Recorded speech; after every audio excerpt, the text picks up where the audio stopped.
Kain na na! Ang ating seafood boy. Sipon boy ba yan? Super sarap. Talagyan natin ng lime. Dapat, kasi ang lime. Pag ganyan-ganyan ka po, try. Lime-lime man. Lime. Oo, kasi lang. Salamat po sa pagkain. Thank you for the food. Ay. Nakikita mo sa... Ito ba? Ano kaya ito makikita? Lahat. Mataas. Mahal. Mataas na mahal.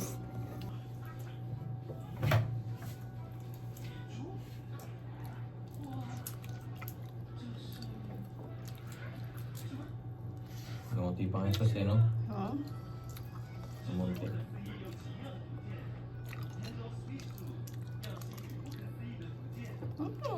Ayaw.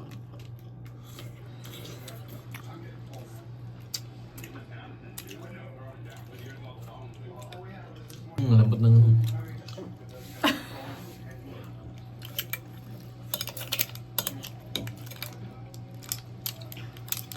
Mahal, magsalita ka. Lambot ng squid. Habang kumakain kami, yung buto mo nakikita. Bakit mo suntukin kita dyan? Kain po tayo. Ah, init. Mainit, mahal. Maganda. Ngayon talaga eh. Maluluto.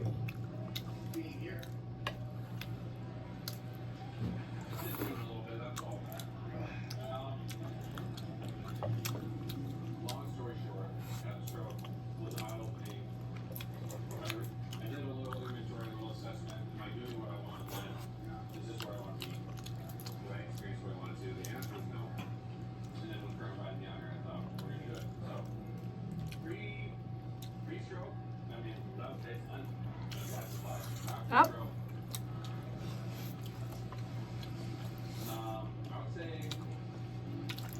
Hipon. Pagkano nga ba ang sinasahod ng mga factory worker dito sa Taiwan? Magkano nga ba ang sinasahod ng mga factory worker dito? Kano sahod mo? 1.5.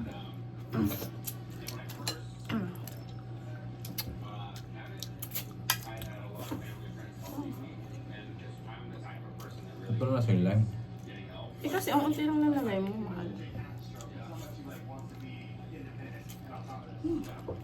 Sarap. Akala ko masarap eh. Tapon ko na sana eh. Daming pera. Magkano sahod nito? Ang tapon lang. Hindi masarap.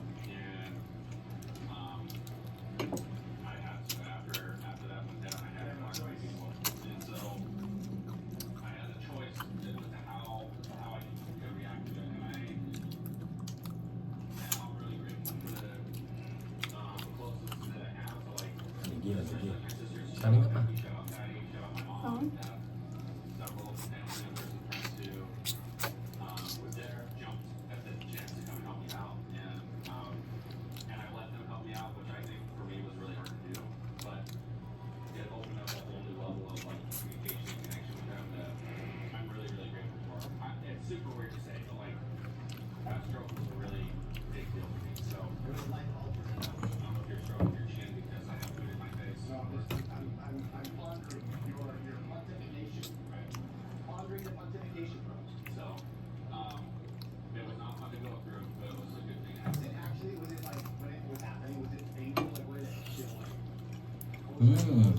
Na ano ko pa ko sisimulan niya.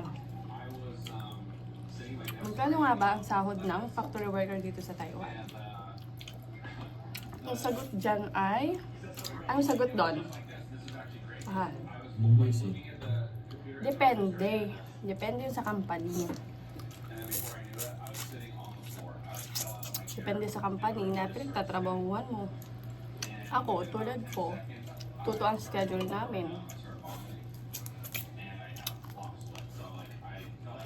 Kaya parang sa isang buwan, 15 days lang ang pinapasok ko. Magkano nga ba ang sinasahod ng factory worker dito sa Taiwan? Ang sagot dyan ay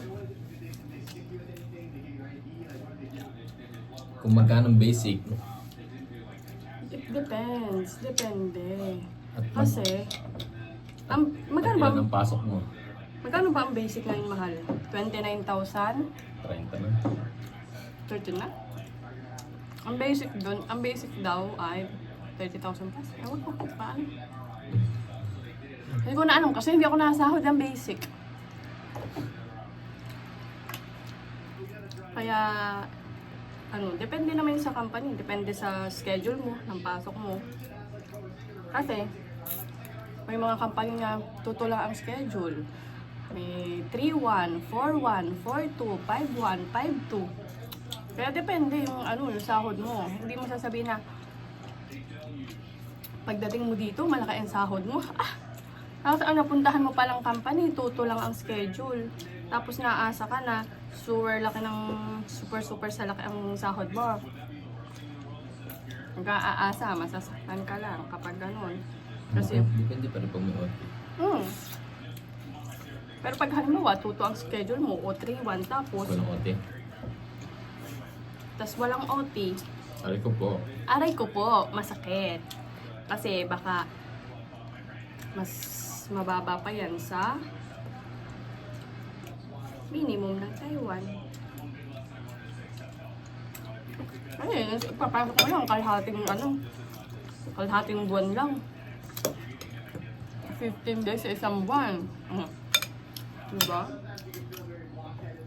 Kaya, depende. May mga company naman na paldo. Paldo sa OT, paldo sa pasok. Paldo din sa sahod. Talagang sumahod dito ng 20,000 to 50,000 NT. 60,000 NT. Nasa 100,000 sa peso yun. 100 something, di ba? Di ba mahal? Pag may OT kayo, pag malakas ang company mo. Pero pag hindi naman malakas ang company, huwag na tayo masa. No? Kaya bago kayo mag-apply, search nyo muna. Magtanong muna kayo kung may kakilala kayo na doon nagtatrabaho sa company na yun. Okay ba yung sahod dyan? Kasi may mga company na ang sahod pang single lang. Pang kanila lang. Kung ikaw, breadwinner ka, at ang hangad mo super laki sa sahod, search ka muna ng company. Kasi, ang dami ko din nababasa mahal sa sa TikTok, sa Facebook, sa Blue App, na mga nagbe-break contract kasi hindi kaya ang trabaho. Hindi rin kaya ang katrabaho. Dahil ang mga katrabaho ay Kupal. mga mismong kapwa mo Pinoy. Kaya madami ang nagbe-break contract. Awawa. Napakahirap mag-apply sa Pinas. Try tayo.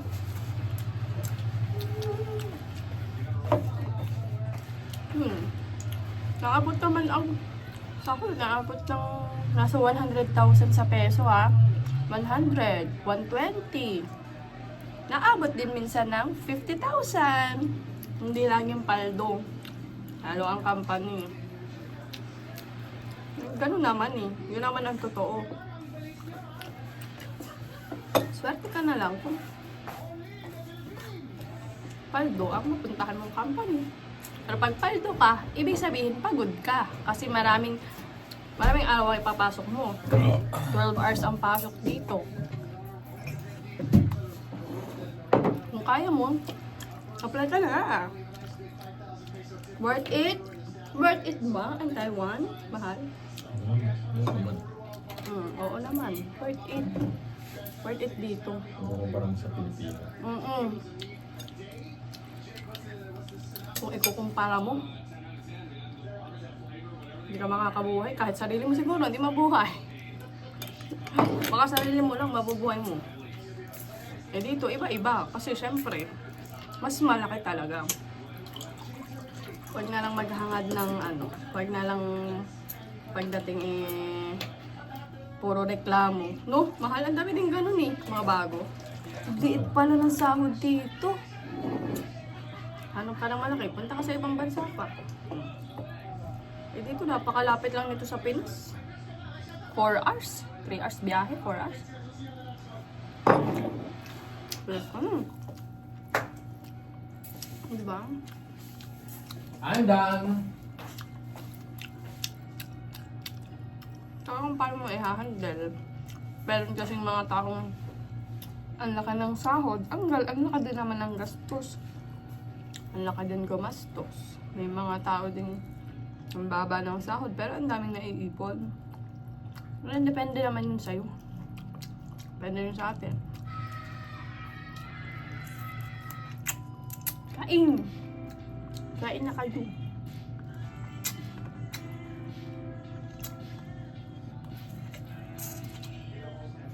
Kaya kung ako sa inyo, mag-apply na kayo dito. Worth it naman, no?